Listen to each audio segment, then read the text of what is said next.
Hello everyone, welcome to UPSC IQ tab and a very good morning to all of you. I hope आप सब बहुत ही अच्छे होंगे। कल के वीडियो में हमने म्यूनसिपाल्टीज़ के चैप्टर को स्टार्ट कर दिया था। आज हम इसको फर्दर कंटिन्यू करेंगे और बेसिकली आज हम डिस्कस करेंगे 74th कॉन्स्टिट्यूशन अमेंडमेंट एक्ट के फीचर्स। ठीक है, तो सबसे पहले आपको देखने को मिलेगा किस तरीके से ये जो 74th अमेंडमेंट एक्ट आया था उसका बैकग्राउंड हम जानेंगे। आर्टिकल्स कौन कौन से इससे रिलेटेड है वो हम देखेंगे।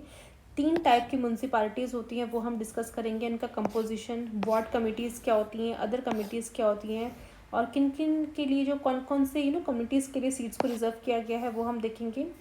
म्यूनसिपालिटीज़ का ड्यूरेशन क्या है, डिसक्वालिफिकेशन कब हो सकता है, स्टेट इलेक्शन कमीशन का यहाँ पे रोल क्या है, पावर एंड फंक्शंस क्या, किस एरिया से फाइनेंस वगैरह इकट्ठा कर सकती है, फाइनेंस कमीशन का क्या रोल होगा, अकाउंट एंड ऑडिट्स बेसिकली किस तरीके से हो सकता है, application to union territories, exempted कौन कौन से एरियाज़ है, डिस्ट्रिक्ट प्लानिंग कमेटी। ठीक है, इसके अलावा मेट्रोपॉलिटन प्लानिंग कमेटी है आपकी। इसके अलावा continuance of existing laws and municipalities को देखेंगे, bar to interference by the court in electoral matters. And 12th schedule के अंदर आपको देखने को मिलेगा 18 फंक्शन आइटम्स है जिसके ऊपर आपके जो म्यूनसिपालिटीज़ हैं यहाँ पे काम कर सकती हैं उन एरियाज़ के ऊपर।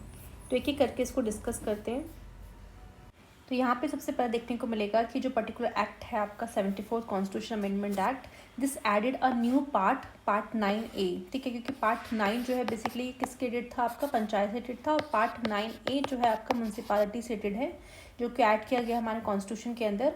And this part is entitled as the municipalities के नाम से देखने को मिलेगा and consist of a provisions from article 243P to 243ZC। Because इससे पहले आपको देखने को मिलेगा कि जो आपका पंचायत था उसके आर्टिकल्स कहाँ से थे, 243 से लेके 243A से लेके 243O तक थे। अब O के बाद आपको देखने को मिलेगा 243P से लेके 243ZZ तक आपका म्यूनसिपालिटी से रिलेटेड आर्टिकल्स यहाँ पे प्रेजेंट है। In addition the act has also added a new 12th schedule, इसमें ऐड किया गया है और दिस शेड्यूल जो है कंटेन्स करता है 18 फंक्शन आइटम्स ऑफ म्यूनसिपालिटीज़ की। Deal with the article 243W। तो सबसे पहले इन आर्टिकल्स को देख लेते हैं। पहले हम बात करते हैं 243P जो कि डेफिनेशन बताता है म्यूनसिपालिटीज़ की। 243Q कॉन्स्टिट्यूशन किस तरीके से है म्यूनसिपालिटीज़ का। 243R कंपोजिशन म्यूनसिपालिटीज़ का। 243S आपका constitution and composition of wards committee and so on. 243T की बात करें तो रिजर्वेशन ऑफ सीट्स के बारे में बताता है। 243U ड्यूरेशन ऑफ म्यूनसिपालिटीज़ के बारे में बताता है। 243V disqualification of membership. 243W आपका powers, authority and responsibility of municipality के बारे में बताता है। 243X आपका powers to impose taxes by and funds किस तरीके से अरेंज करना है म्यूनसिपालिटीज़ को वो देखने को मिलेगा। 243Y फाइनेंस कमीशन है। 243Z आपका audit of accounts of municipalities हैं। 243ZA आपका इलेक्शन ऑफ म्यूनसिपालिटीज़ है। 243ZB आपका एप्लीकेशन टू यूनियन टेरिटरीज है। 243ZC जो है part not apply to the certain areas, यानी कुछ ऐसे शेड्यूल ट्राइब्स होते हैं वहाँ पे अप्लाई नहीं करना है। 243ZD committee for district planning settled है। 243ZE committee for metropolitan planning है। 243ZF जो है continuance of existing laws in municipalities and 243ZZ जो है it is bar to interference by courts in election matters. ठीक है, तो ये सारे आर्टिकल्स जो है बेसिकली रिलेटेड है आपके म्यूनसिपालिटी से रिलेटेड। ऑल्दो हम इन आर्टिकल्स को डिटेल में अभी देखेंगे किस तरीके से जो है बेसिकली कंपोजिशन है, किस तरीके से वार्ड कमेटी बनाई जाती है, किस किस के लिए सीटें रिजर्व की गई हैं, ड्यूरेशन क्या है, डिस्क्वालिफिकेशन क्या है, पावर्स क्या है, तो ये सब चीज़ें अभी हम इस वीडियो में डिस्कस करेंगे। देन यहाँ पे बोला गया है कि जो एक्ट है that gave the constitution status to the municipalities को कॉन्स्टिट्यूशन स्टेटस प्रोवाइड करता है, that has brought them under the purview of the justiciable part of the constitution. तो जो जस्टिसेबल पार्ट है ना, ये कहीं ना कहीं आप रिलेट कर पा रहे होगे फंडामेंटल राइट से। फंडामेंटल राइट भी आपका जस्टिसेबल पार्ट के अंदर आता है और जो DPSP है वो जस्टिसेबल पार्ट के अंदर नहीं आता। तो जस्टिसेबल का होना बेसिकली इसलिए इंपॉर्टेंट है कि कल को अगर वो चीज़ें इंप्लीमेंट नहीं होनी तो आप डायरेक्टली सुप्रीम कोर्ट और हाई कोर्ट जा सकते हो उसके इम्प्लीमेंटेशन के लिए कि भाई ये चीज़ें हैं कॉन्स्टिट्यूशन में लिखी है बट इसको इम्प्लीमेंट नहीं किया जा रहा है। फॉर एग्जाम्पल DPSP है। DPSP में जो आर्टिकल्स यहाँ पे दिए गए हैं वो बस स्टेट को एज डायरेक्शंस प्रोवाइड करते हैं कि आपको इन स्फेयर में जो है काम करना है, बट वो नॉन जस्टिसेबल पार्ट है। यानी कि अगर स्टेट वो सब चीज़ें इंप्लीमेंट नहीं करती, उन पर जो है कहीं ना कहीं कानून नहीं बनाती, तो आप उसके बिहाफ में सुप्रीम कोर्ट नहीं जा सकते कि भाई ये चीज़ें जो है गवर्नमेंट हमारी नहीं कर रही है।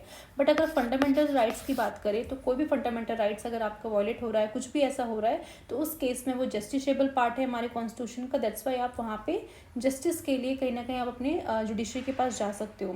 तो ये जो एक्ट है कहीं ना कहीं इसको कॉन्स्टिट्यूशन स्टेटस प्रोवाइड कर रहा है। और अगर इन केस अगर मान लो स्टेट गवर्नमेंट जो भी इस एक्ट में जो प्रोविजंस बोले हुए हैं उसको फॉलो नहीं करती, तो वहाँ पे आपको देखने को मिलेगा जुडिशरी वहाँ पे इन्वॉल्व हो जाएगी, ठीक है।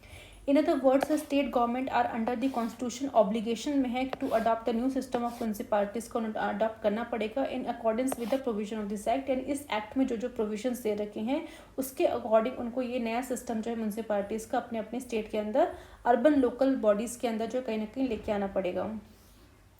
The act aims at revitalizing and strengthening the urban government so that they function effectively as units for local government। ठीक है, तो इस एक्ट ने कहीं ना कहीं जो आपकी अर्बन गवर्नमेंट है इनको वापस से स्ट्रेंथन करने में, वापस से रिवाइव करने में कहीं ना कहीं हेल्प करी है, सो दैट वो अच्छे से फंक्शन कर सकें, ठीक है। नेक्स्ट आपको देखने को मिलेगा 3 टाइप्स की म्यूनसिपालिटीज़ होती हैं। यानी जो पर्टिकुलर एक्ट है provide the constitution of the flowing 3 types of municipality in every state के अंदर। सबसे पहले आपको देखने को मिलेगा नगर पंचायत है, म्यूनसिपल काउंसिल है, म्यूनसिपल कॉर्पोरेशन है। यानी जिस तरीके से हमने पंचायत वाला चैप्टर पढ़ा था वहाँ पे आपको देखने को मिलेगा 3 लेवल से पंचायत थी। सबसे पहले डिस्ट्रिक्ट लेवल पे था, ठीक है, फिर आपका ब्लॉक लेवल या फिर इंटरमीडिएट लेवल आप देख सकते हो, और नेक्स्ट आपका village level.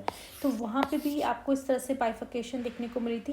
And similarly municipality से केस में आपको देखने को मिलेगा सबसे पहले आपका नगर पंचायत आएगा। ये एक तरीके से ट्रांजिशन एरिया होता है, जैसे कि हमने पहले बात की थी कि ऐसा एरिया जो कि अर्बन कहीं ना कहीं अर्बन की तरह डेवलप हो रहा है बट पूरी तरह से अर्बन अभी हुआ नहीं है, तो वो ट्रांजिशन एरिया माना जाता है रूरल अर्बन के बीच में। सेकेंड आपका म्यूनसिपल काउंसिल होता है, ये अर्बन एरिया तो है बट स्मॉलर होता है, ठीक है, मतलब इन टर्म्स ऑफ पॉपुलेशन काफ़ी छोटा होता है। वही हम म्यूनसिपल कॉर्पोरेशन की बात करें तो ये लार्जर अर्बन एरिया होता है। तो इन 3 में आपको देखने को मिलेगा म्यूनसिपालिटीज़ इस तरीके से यहाँ पे बनाई जाती हैं। But there is one exception, ठीक है। अब एक चीज़ मैं आपको बताना चाहती हूँ।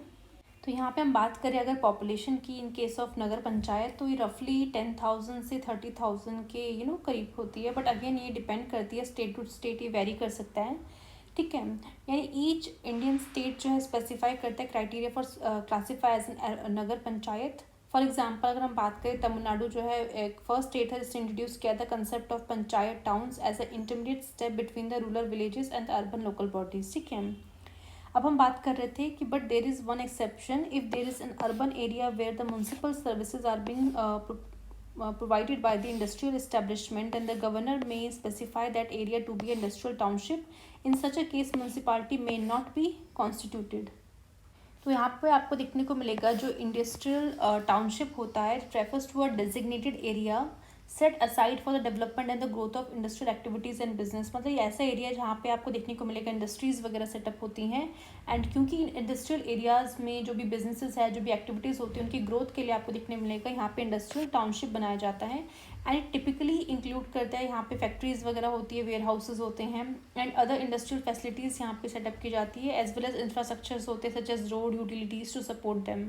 अब मेन यहाँ पे रोल देखने को मिलेगा कि जो हमारे जो गवर्नर है कहीं ना कहीं वो स्पेसिफाई करते हैं उस पर्टिकुलर एरिया को कि भाई ये जो एरिया है वो आपका इंडस्ट्रियल टाउनशिप के अंदर आएगा, ठीक है। तो if there exist an urban area where municipal services, ठीक है, मतलब ऐसा अर्बन एरिया है जहाँ पे म्यूनसिपल सर्विसेज जो है जैसे कि आपका वाटर सप्लाई हो गया, सैनिटेशन हो गया, फिर और भी कुछ सिविक एमिनिटीज़ हो गई हैं, अगर वो सारी की सारी म्यूनसिपल सर्विसेज को प्रोवाइड किया जाता है आपकी इंडस्ट्रियल स्टैब्लिशमेंट के द्वारा, ठीक है, वहाँ पे जो इंडस्ट्रियल स्टैब्लिशमेंट है वो सारी फैसिलिटीज़ आपको प्रोवाइड कर रही हैं, तो उस केस में देखने को मिलेगा कि आपके गवर्नर जो है स्पेसिफाई करेंगे उस एरिया को एज अ इंडस्ट्रियल टाउनशिप। और एक बार उन्होंने उस पर्टिकुलर एरिया को इंडस्ट्रियल टाउनशिप डिक्लेयर कर दिया तो वहाँ पे आपको देखने को मिलेगा कि जो ट्रेडिशनल म्यूनसिपालिटीज़ है, ट्रेडिशनल म्यूनसिपालिटीज़ क्या होती है जहाँ पे इलेक्टेड लोकल बॉडी होती है यानी इलेक्टेड रिप्रेजेंटेटिव बैठे होते हैं, वो वहाँ पे प्रेजेंट नहीं होगी, वो पर्टिकुलरली उस एरिया में आपको इंडस्ट्रियल टाउनशिप मिलेगी जिसको कॉन्स्टिट्यूट किया जाएगा, एक स्पेसिफिक एरिया के लिए बनाया जाता है और गवर्नर कहीं ना कहीं उस एरिया को जो है नोटिफाई करते हैं।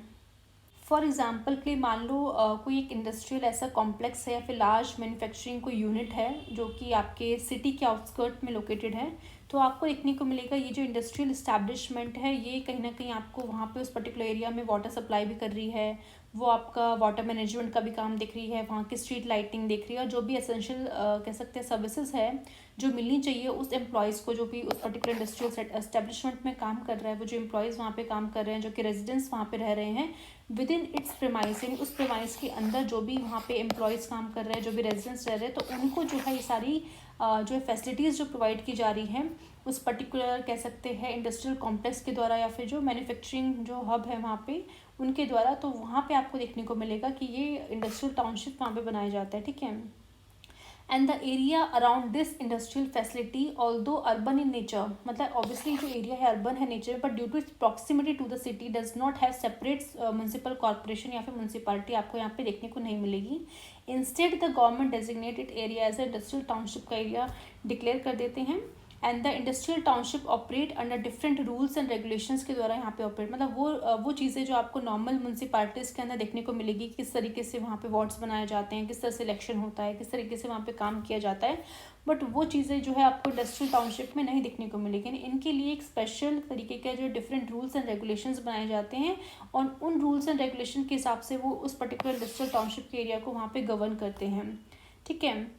एंड जो इंडस्ट्रियल स्टैब्लिशमेंट होती हैं takes a responsibility for providing services to the residents को प्रोवाइड करेंगे and to the traditional municipal services are not duplicated in this area, यानी वो कहीं ना कहीं जो वो म्यूनसिपालिटीज़ में सर्विसेज होती हैं वो यहाँ पे इस पर्टिकुलर इंडस्ट्रियल टाउनशिप में नहीं आएंगे। यहाँ के लिए special rules and regulation frame किया जाता है, उस हिसाब से वो पर्टिकुलर स्टैब्लिशमेंट जो है वहाँ पे काम करती है, वो सारी जो फैसिलिटीज़ जो प्रोवाइड करनी है वहाँ के रेजिडेंट्स को, वहाँ के एम्प्लॉयज़ को, वो प्रोवाइड की जाती है। अब आपको देखने को मिलेगा कि द गवर्नर जो है स्पेसिफाई करते हैं ट्रांजिशन एरिया, मतलब कौन कौन सा एरिया ट्रांजिशन एरिया के अंदर आएगा, किस पार्ट को वो स्मॉल अर्बन एरिया हम डिक्लेयर करेंगे, किसको हम लार्ज अर्बन एरिया के अंदर मानेंगे। तो किन किन फैक्टर्स को उनको ध्यान में रखना पड़ता है जब भी उन्होंने इस तरह से एरिया को स्पेसिफाई करना है। तो सबसे पहले पॉपुलेशन, देखो पॉपुलेशन सबसे ज़्यादा इंपॉर्टेंट है, क्योंकि पॉपुलेशन के हिसाब से आप जज कर पाओगे कि वो अर्बन एरिया कितना अर्बन है, स्मॉल अर्बन है या फिर लार्जर अर्बन है, ठीक है। तो पहला फैक्टर आपका हो गया पॉपुलेशन ऑफ द एरिया। दूसरा डेंसिटी कितनी है उस पॉपुलेशन में, रेवेन्यू कितना जनरेट होता है लोकल एडमिनिस्ट्रेशन के थ्रू, परसेंटेज ऑफ एम्प्लॉयमेंट कितनी है नॉन एग्रीकल्चर एक्टिविटीज़ में। देखो क्यों, बिकॉज ये रूरल की बात नहीं कर, रूरल एरिया में एग्रीकल्चर एक्टिविटीज़ होती है, बट जो अर्बन एरिया है वहाँ पे नॉन एग्रीकल्चर एक्टिविटीज़ होंगी।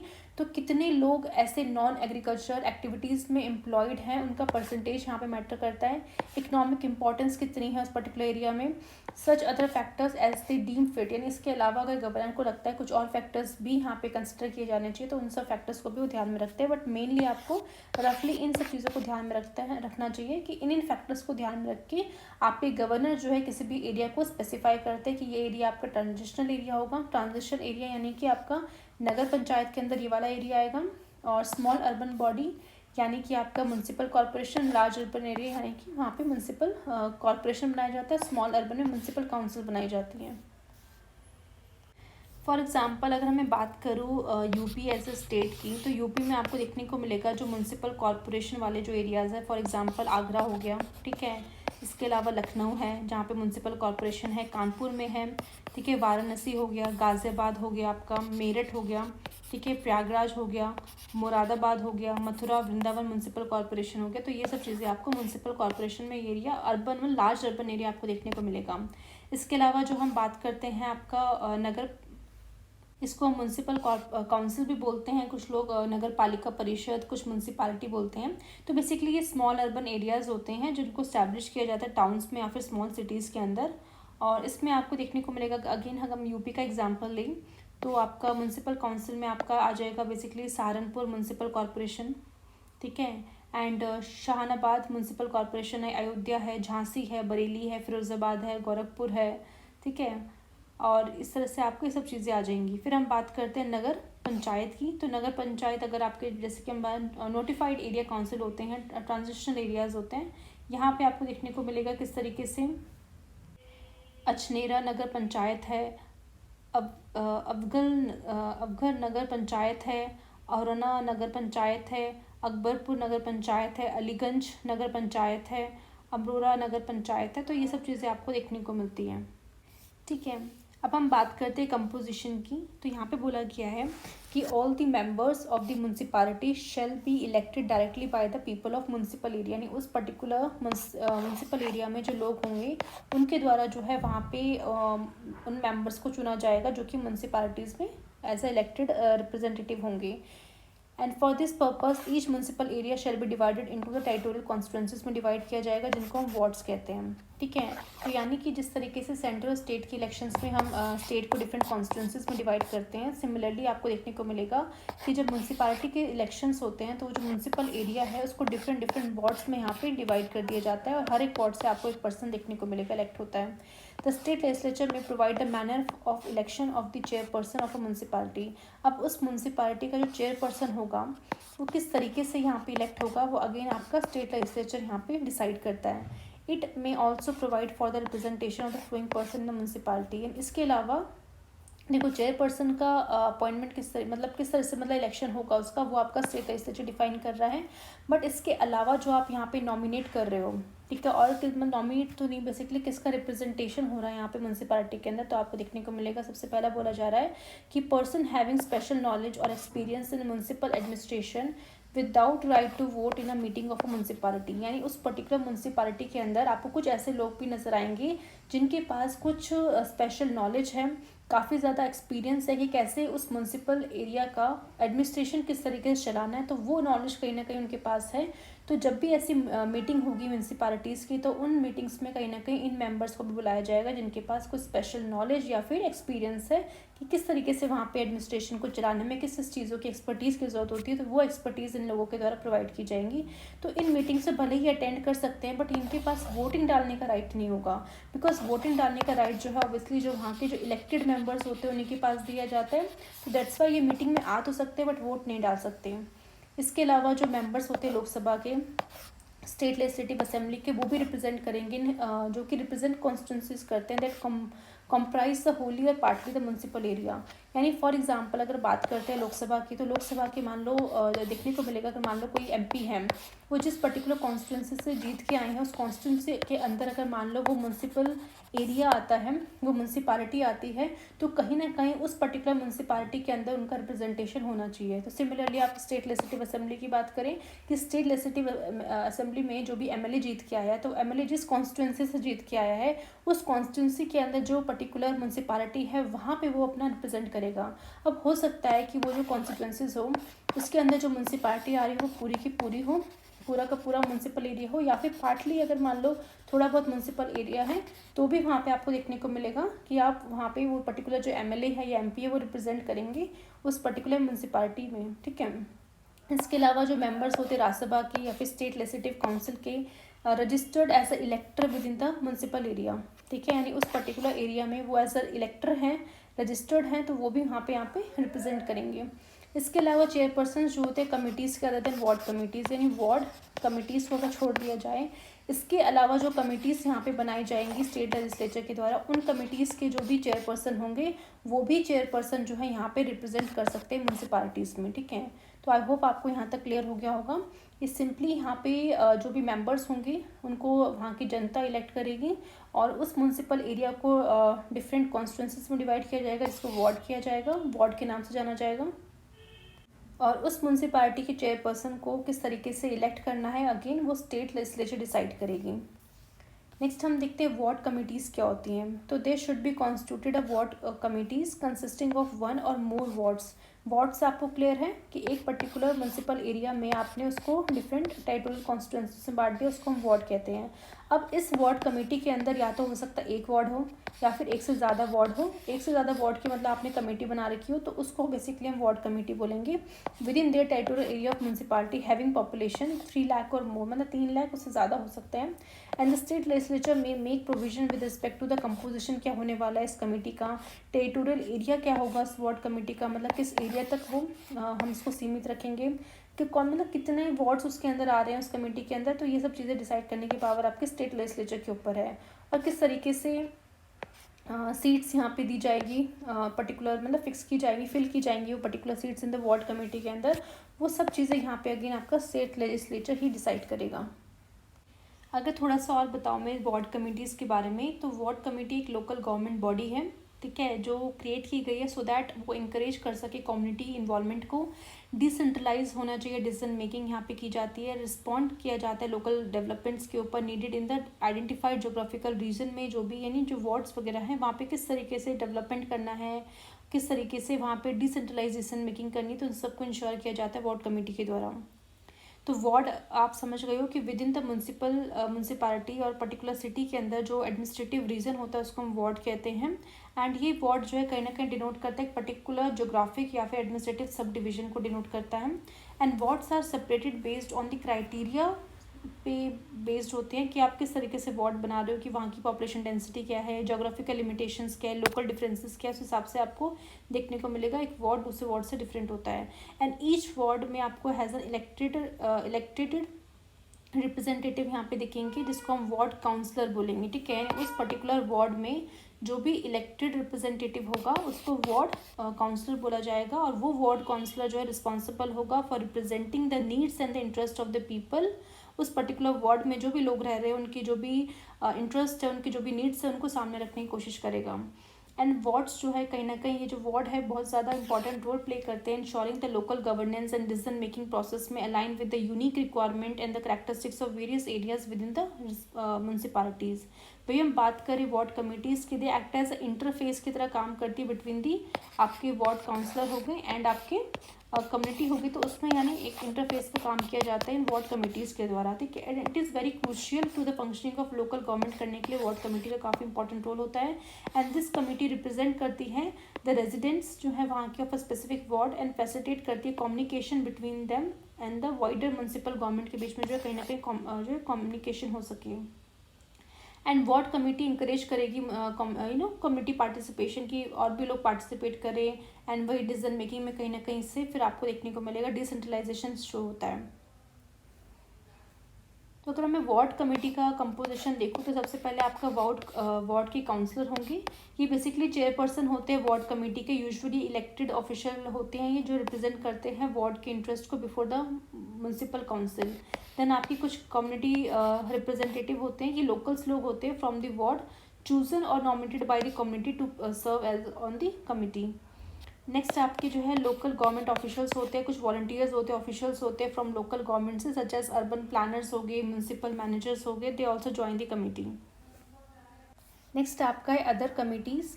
इन एडिशन टू वार्ड कमिटीज़ के अलावा आपको देखने को मिलेगा the state legislature is also allowed to make any provision for the constitution of other committees. यानी अगर मान लो किसी और कमिटीज़ की ज़रूरत पड़ती है स्टेट लेजिस्लेचर को, तो वो भी जो है फॉर्म कर सकते हैं।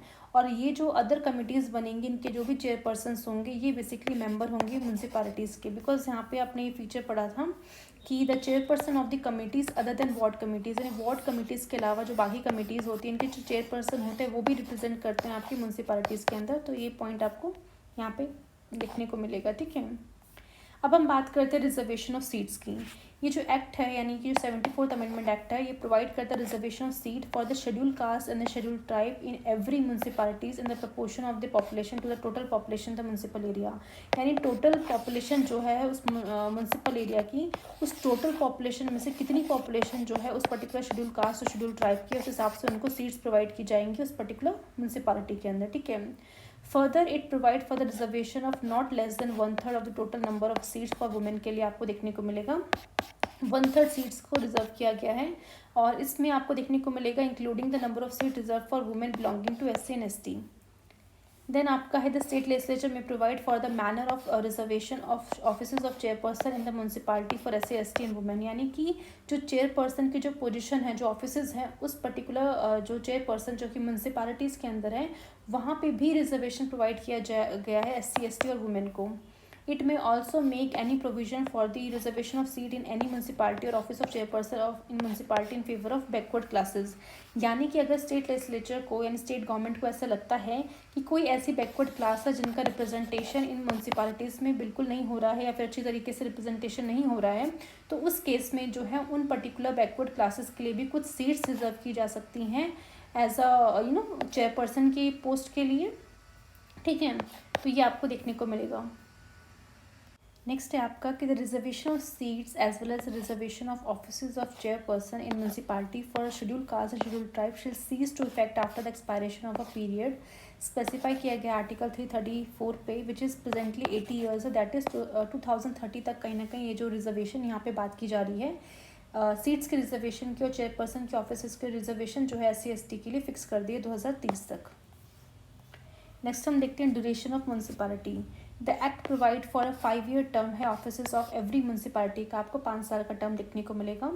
And however it can be dissolve before the completion of इस टर्म, यानी अपने 5 साल पूरा होने से पहले भी डिजॉल्व की जा सकती है। Further the fresh elections to constitute a municipality shall be completed before the expiry of a duration of 5 years, ठीक है।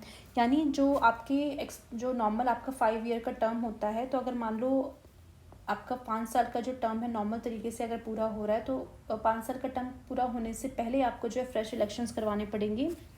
और इन केस अगर डिसोल्यूशन हो जाता है उस 5 साल से पहले जो है वो आपकी जो म्यूनसिपैलिटी है डिसॉल्व हो जाती है, तो before the expiry of a period 6 month from the date of the dissolution, जिस टाइम पे डिसोल्यूशन हो रहा है उसके 6 महीने के अंदर आपको फ्रेश इलेक्शंस करवानी पड़ेंगी।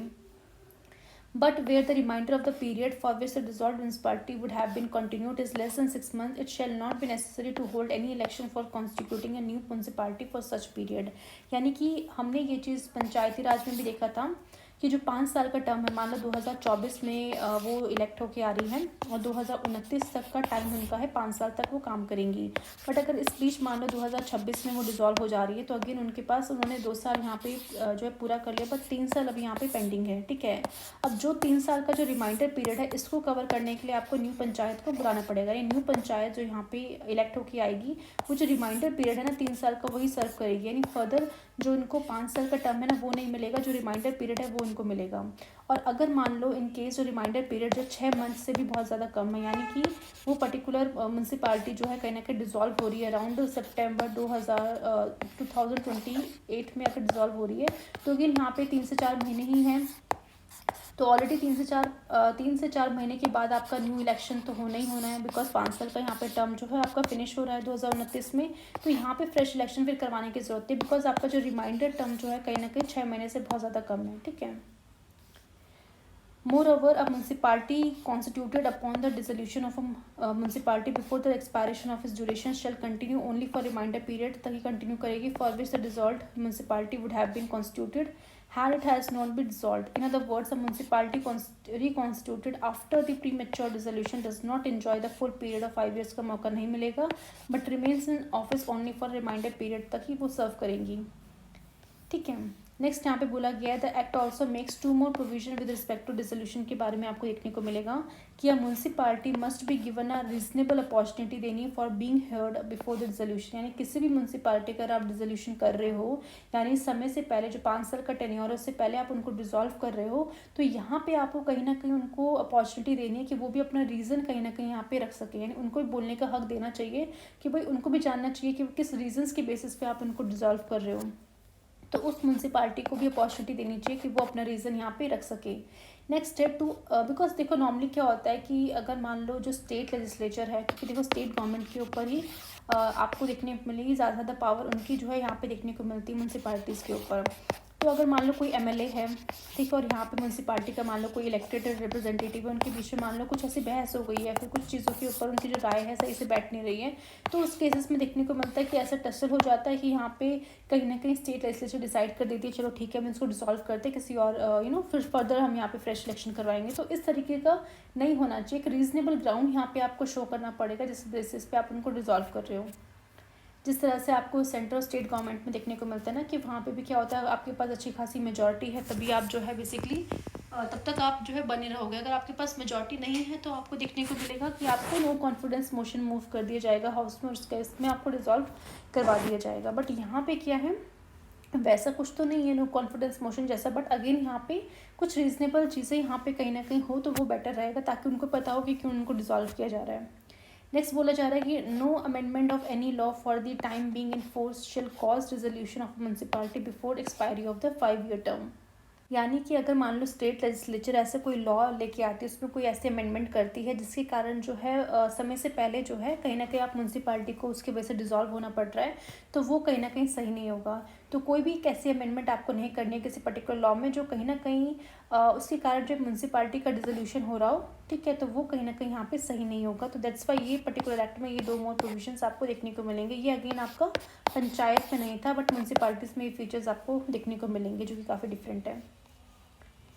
नेक्स्ट हम देखते हैं डिस्क्वालिफिकेशन। यहाँ पे बात की जा रही है कि person shall be disqualified for being chosen as for being a member of municipality if he so disqualified under any law for time being in force for the purpose of election of to the legislature of the state concerned और under any law made by the state legislature. यानी यहाँ पे simply ये बोला गया है कि अगर मान लो कोई भी स्टेट लेजिस्लेचर में इलेक्शन से रिलेटेड अगर कोई भी मान लो कुछ भी ऐसा नियम कानून बनाया गया है और उन नियम कानून के वॉयलेशन में अगर मान लो कोई भी मेंबर आ रहा है म्यूनसिपालिटीज़ का, तो उस पर्टिकुलर मेंबर को जो है यहाँ पे मतलब डिस्क्वालीफाई कर दिया जाएगा। ठीक है। सेकंड, अगर मान लो कोई भी एक ऐसा लॉ है जो कि स्टेट लेजिस्लेचर बना रहा है कि बस इस पर्टिकुलर लॉ के हिसाब से उन्होंने कुछ क्राइटेरियाज दे दिए कि भाई ये एलिजिबिलिटी है, अगर मान लो आपको इलेक्शन में खड़ा होना है फिर किस तरह से इलेक्टेड होना है, तो वो एलिजिबिलिटी के अंडर आप कहीं ना कहीं फिक्स नहीं हो पा रहे हो या फिर कहीं ना कहीं आपको देखने को मिलेगा आप उसके कारण डिस्क्वालीफाई हो पा रहे हो, तो या फिर ऐसा कोई लॉ जो डिस्क्वालीफाई से रिलेटेड अगर स्पेशली स्टेट लेजिस्लेचर ने बनाया है तो उस केस में आपको देखने को मिलेगा उस पर्टिकुलर चीज़ की वजह से उस मेंबर को डिस्क्वालीफाई कर दिया जाएगा। ठीक है। नेक्स्ट बोला जा रहा है कि however no person shall be disqualified on the ground that it he is less than 25 years of age if he is attained at the age of 21 years. Further all the questions of disqualifications can be refer to the such authority as the state legislature determine. ठीक है। यानी ऐसा कोई person जो कि 25 साल से उसकी उम्र कम है बट उसने कहीं ना कहीं 21 साल की उम्र जो अटेन कर ली है, तो वो कहीं ना कहीं क्वालिफाइड है कि भाई आप उसको डिस्क्वालीफाई नहीं कर सकते बिकॉज उसकी कम से कम जो 21 साल की उम्र जो है वो कहीं ना कहीं उसके पास है। ठीक है। तो उस बेसिस पे आप इसको डिस्क्वालीफाई नहीं कर सकते कि वो 25 साल से छोटा है, भाई 21 साल तो कम से कम उसके हो गए हैं ना, इसलिए। और फर्दर फिर भी अगर मान लो कोई भी ऐसा कोई क्वेश्चंस निकल के आता है कि इस पर्सन का डिस्क्वालीफाई होना चाहिए नहीं होना चाहिए या फिर क्या क्या ग्राउंड्स हैं, कुछ भी ऐसा चीज़ें आती हैं, तो उसके लिए एक पर्टिकुलर अथॉरिटी जो है स्टेट लेजिस्लेचर बताएगा और उस अथॉरिटी का काम होगा कि वो क्वेश्चंस के ऊपर डिस्कस कर जिसके बेसिस पर डिस्क्वालिफिकेशन होने वाला है उस मेंबर का जो कि म्यूनसिपालिटी का मेंबर है। तो अगेन यहाँ पे स्टेट लेजिस्लेचर के पास पावर है उस पर्टिकुलर अथॉरिटी को बनाने की। नेक्स्ट आपका है स्टेट इलेक्शन कमीशन। तो स्टेट इलेक्शन कमीशन का काम ये है कि सुपरिटेंडेंस करना, डायरेक्शन एंड कंट्रोल करना, preparation of electoral rolls and conduct of all elections to the municipality shall be vested in the state elections commission. The state legislature may make provision with respect to all the matter related to the elections to the municipalities. यानी कि जो हमने देखा था कि जो state election commission है इसके पास दो चीज़ों की इलेक्शंस करवाएगा। पहले तो ये पंचायत के इलेक्शंस भी करवाता है। ठीक है। यानी पंचायत में जो तीनों लेवल पे आपको डिस्ट्रिक्ट लेवल है, इंटरमीडिएट लेवल है, विलेज लेवल में जो भी इलेक्टेड मेंबर्स होते हैं उनके इलेक्शंस करवाने में भी अगेन स्टेट इलेक्शन कमीशन का रोल रहता है। इसके अलावा जो म्यूनसिपैलिटीज़ में जो इलेक्टेड मेंबर्स होंगे उनके इलेक्शन भी कौन करवाएगा? स्टेट इलेक्शन कमीशन करवाएगा। ठीक है। तो नॉर्मली जो भी डायरेक्शंस देनी है, सुपरिटेंडेंस का रोल होगा यहाँ पे और इलेक्टोरल रोल्स को बनाना है, किस तरह से कंडक्ट करने हैं सारे के सारे इलेक्शन म्यूनसिपैलिटीज़ में, तो ये स्टेट इलेक्शन कमीशन का काम होगा। और यहाँ पे देखने को मिलेगा कि जो आपका स्टेट लेजिस्लेचर है यानी स्टेट गवर्नमेंट जो है कहीं ना कहीं प्रोविजन बनाएगी with respect to all the matter to the elections to the municipalities. यानी म्यूनसिपैलिटीज़ में किस तरीके से इलेक्शंस होने चाहिए उससे रिलेटेड कुछ भी ऐसा लॉ बनाना है, कोई भी प्रोविजंस वगैरह लेके आने हैं कि इन तरीक़ों से हम इलेक्शन करवाने वाले हैं म्यूनसिपैलिटीज़ का, तो वो अगेन पावर आपकी स्टेट लेजिस्लेचर के पास है कि वो ऐसे कानून जो है उस पर वो बना सकती हैं। सो आज के लिए हम यहीं तक रखेंगे अपनी वीडियो को। तो ये टॉपिक्स हमने आज फिनिश कर लिए हैं एंड आई होप आपको अच्छे से सारी चीज़ें समझ में आ गई हों। बाकी के जो फीचर्स है इस पर्टिकुलर एक्ट के वो हम नेक्स्ट वीडियो में कवर करेंगे। अगर आपको वीडियो आज की पसंद आई हो तो प्लीज़ हमारे वीडियो को लाइक कीजिए, शेयर कीजिए, सब्सक्राइब कीजिए हमारे चैनल को। इनकेस अगर कोई डाउट है तो आप अपने डाउट्स भी कमेंट बॉक्स में मेंशन कर सकते हैं। मिलते हैं नेक्स्ट वीडियो में। Okay then.